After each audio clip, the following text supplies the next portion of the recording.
Hello fellow weirdos, my name is Dude. This is my 2006 Chevy Express high top. I'm gonna welcome you into my home.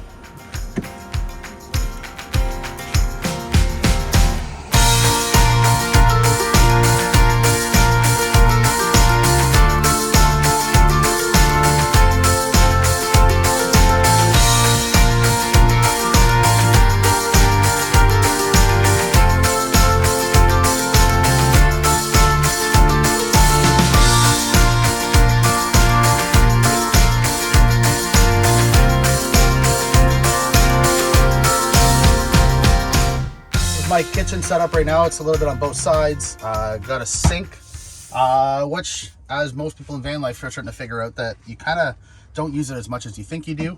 A lot of this was super temporary, given the cost of wood at the time of building it and the tight deadline that I had. So a lot of things are just kind of slapped together. Added a mirror, a TV recently, which has been super amazing. With Wi-Fi everywhere on the West Coast, it's been phenomenal. You can just load up Netflix basically in any park and just get to watching on your downtime.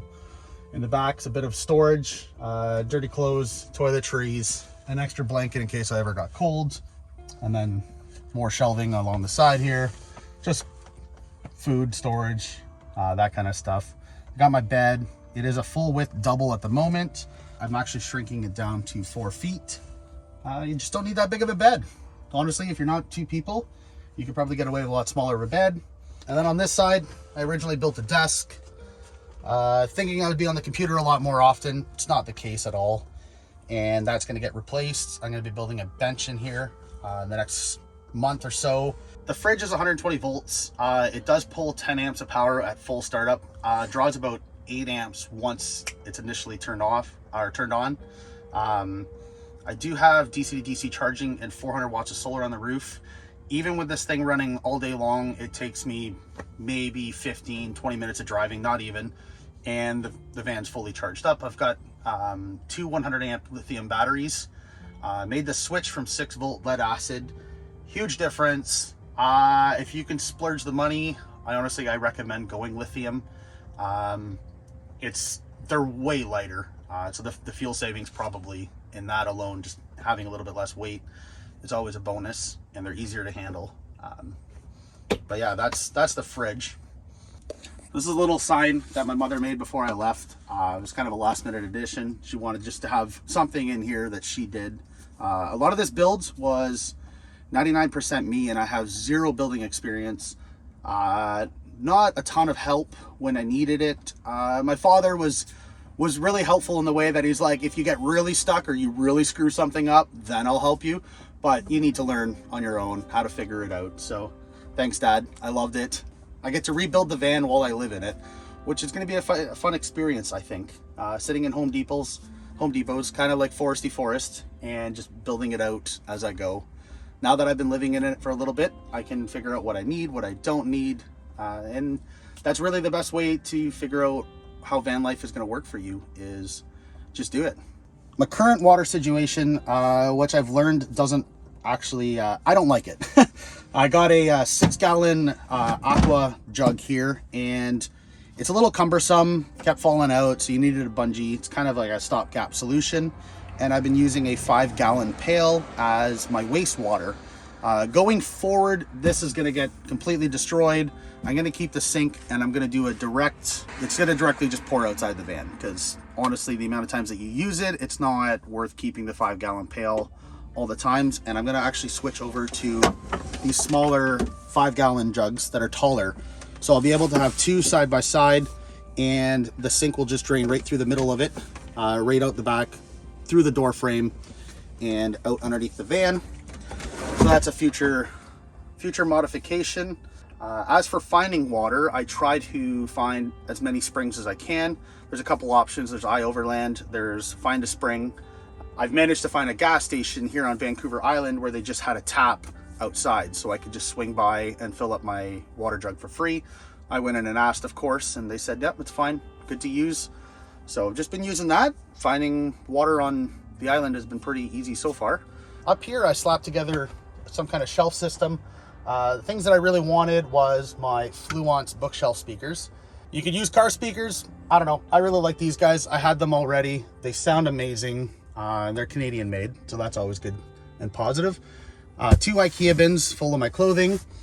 And then up here is just like miscellaneous stuff. Towel, another blanket. Sometimes my cereal goes up there because it's a good place for it. Just shove it in there. Also, there's about 47 bags of baby wipes because that's just part of van life. And I had to stash them somewhere. So they all in the back there, filled it up. It works. Little IKEA organizer. Quick, easy, simple, cheap. Got a spice rack. You know, everybody always screws their spices into the top of it. Little tree I found at IKEA. I love IKEA. And then just my counter where I cook. I have a portable Coleman cooktop I pull out every time I want to cook, which is highly annoying. So the future is going to hold an RV cooktop in here because that'll be so much nicer. So I got some custom made roof racks made. And I just used decking board.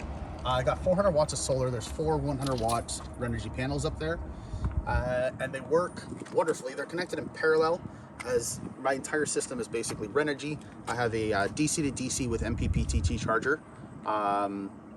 And that's a 30 amp model from Renogy. I love it. It's an all-in-one unit. It does all your charging from your alternator and your charging from your solar. The cool thing about it is once your batteries are full, if your starting battery is running low, it'll actually just take the solar and charge your starting battery, which is always cool because then you'll never have a flat battery. You'll never be worried about it. In the future, I plan on getting a little Instapot Mini. Found out I can run one of those. Back here, I've got a bit of a garage space that I'm working on modifying and making a little bit larger. I have brought my toolbox out on slides so that if I need anything, just grab it, tuck it away. Having all my tools with me has been very important. I like collecting my Milwaukee stuff. It's always good to have. A couple wheel bearings that I need to replace. And then over here is my diesel heater setup. Works out well. I can just keep that door semi-open while I fill it. Classic Chinese diesel heater. It's worked great. If you run all the proper settings, it doesn't seem to give you any issues. So I think honestly that's been the biggest thing that people have issues with, is that they don't go online and find out the settings for the elevations you're at. As if you're climbing mountains, you need to change the settings on the controller so it doesn't run lean or run rich. Ever since I modified the settings, I stopped having issues with it. It wouldn't flame up at first, a couple times. It always ran regardless, but sometimes it would just flame out. Other than that, it's been flawless. For the 170 bucks, if you replace one once a year, it's $170.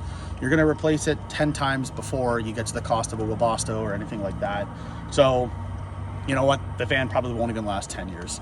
So it's like, might as well just keep replacing the Chinese diesel heaters. So they work great. But this is the back of the van, nothing too exciting. I started with van life because I was backpacking before, and I love to travel. It's kind of like the number one thing that a lot of people in van life I think seem to have, is that we all just love the sense of adventure, the randomness of being in different places, and that kind of stuff. So when COVID hit, I decided that I wanted to build a vehicle, build a van. I've always wanted to for many years, but I was too caught up in the backpacking scene. And then I finally, being stuck at home, led me to build one out finally. And I've been now in it since November. It's been a learning experience. It's been fun and rewarding. I'm looking forward to the future adventures. So part of the reason for starting van life was obviously just hit the road, learn a little bit about myself, and hopefully grow, become a better human. Try to get away from all the chaos that's going on in the world and the separation, and just kind of maybe find community. So going forward, I would like to start exploring the States, dig a little bit deeper in there. I've got friends along the East Coast that I want to go see. And the whole point of this life is just chase the weather. So honestly, go chase the sun. If you want to find the sun, go chase the snow if you want the snow. Recommendations for van life, really I think just do it. If it's an idea in your head, you can make it work. You can find tons of work on the road. You can work in little towns, cities, whatever you feel. Parking hasn't really been an issue. There's always spots, depending on where you are. Obviously, super famous areas, you can't get away with it. And you'll meet people on the road. It's a pretty good life, and get a companion. So I highly recommend that. I'll put you up on the bed. Oh. Here. So this is Rex. He's 9 years old. He's a Malamute Husky, and he's been with me from day one. He had some troubles at first. He didn't like all the traveling. I kind of told him, let's go for a car ride, and this car ride just never ended. So now he's used to this. Taking him out to dog parks every day, getting him to meet people has been a lot better for him. He enjoys it now for the most part, minus him grooming himself right now. But I highly recommend traveling with a companion. If you're a pet lover, get a cat, get a dog, doesn't matter. If you feel like following along on Instagram, it's pretty simple. It's dude with an extra E _ where's my van.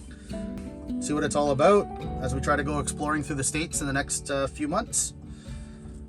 Go chase some beaches, some sun, have some fun, swim in the ocean. Just do what van lifers do. Live free.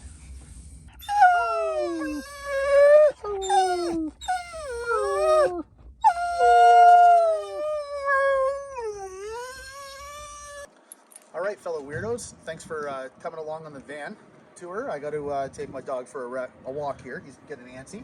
If you want to follow me on Instagram, it's dude with an extra E _ where's my van. See what me and Rex are up to for the next coming while. Probably off to Mexico, to be honest. I think go chase that sun, and gonna head out of here.